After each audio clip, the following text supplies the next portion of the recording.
ये लो खा लेना। पापा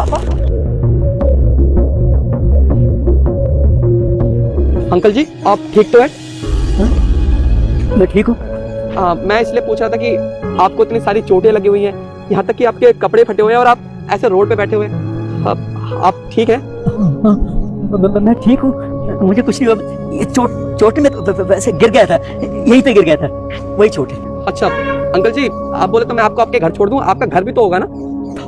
घर था, अब मेरा कोई घर नहीं है। देखिए अंकल जी आप मुझे ना बिल्कुल भी ठीक नहीं लग रहे हैं। आप ना मुझे अपना बेटा ही समझिए और एक बेटे को बताइए ना आपके साथ क्या हुआ है। क्या पता आप अगर मुझे कुछ बताएंगे तो आपका बोझ हल्का हो जाएगा।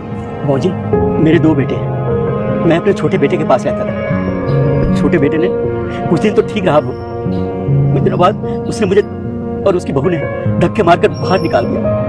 तू बाहर और आज के बाद ना मेरे इस घर में तेरे लिए ना कोई जगह नहीं, समझ गया? अब तेरे चक्कर में मेरे बेही बच्चे खुश नहीं रह पा रहे, सारे पैसे तेरे इलाज में चले जाते हैं, उनको कहां से खिलाऊंगा मैं खाना? ऐसा क्यों कर रहे मेरे बच्चे? तेरे सिवा मेरा है ही कौन? मैं ये ना कुछ ही जानता हूँ कि तेरा मेरे सिवा है कौन नहीं है। तू कहीं भी जाके मेरे को तेरे से कोई मतलब नहीं है, अब निकल मेरे घर से यहाँ से। अच्छा, जब मैं कमाता था तब क्या कहता था? पापा पापा पापा। मेरा शरीर काम नहीं कर रहा, बीमार रहता हूँ, अब तू मुझे धक्के मार कर इस घर से बाहर निकालना। मेरे बच्चे ऐसा मत कर। तो मैं क्या करूँ उसमें? तेरा शरीर काम नहीं कर रहा तो जाके कमाना कुछ कर। आया बड़ा और अब मेरे घर में आने की कोई जरूरत नहीं, समझ गया? नहीं, मेरे बच्चे बच्चे मैं फिर अपने बड़े बेटे के पास गया जो विदेश में रहता है। जब मैं वहां पहुंचा तो बड़ी बहू ने भी मुझे धक्के मारकर बाहर निकाल दिया।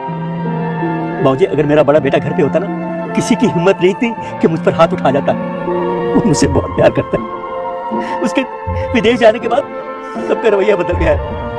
अंकल जी मुझे एक बात बताइए, जब आपको पता है कि आपका बड़ा बेटा आपसे इतना प्यार करता है तो आपने उससे फोन क्यों नहीं किया? आपने उसको बताया क्यों नहीं? बाबूजी मेरी छोटी बहू ने मेरा फोन खींच लिया और मैं कहां से फोन करता, और मैं तो इतना पढ़ा लिखा भी नहीं है कि कैसे अपने बड़े बेटे से बात करूं। समझ रहा हूँ अंकल जी, सब समझ रहा हूँ। अच्छा मुझे एक बात बताइए, अगर अभी आपका बड़ा बेटा आ जाएगा तो आप क्या करेंगे?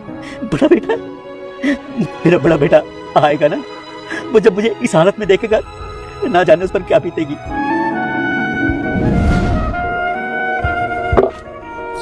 मुझे क्या हालत कर दी अपने आप में। मेरे बच्चे। आप परेशान मत। मैं हनुमान हूँ। इस पोस्ट को शेयर करके जय श्री राम लिख दे, तेरे अच्छे दिन शुरू हो जाएंगे। जय श्री राम। मैं उनमें से किसी को भी नहीं छोड़ूंगा। अब आपको ना घबराने की कोई जरूरत नहीं है और ना ही आपको रोने की जरूरत है, क्योंकि रोएगा कोई और।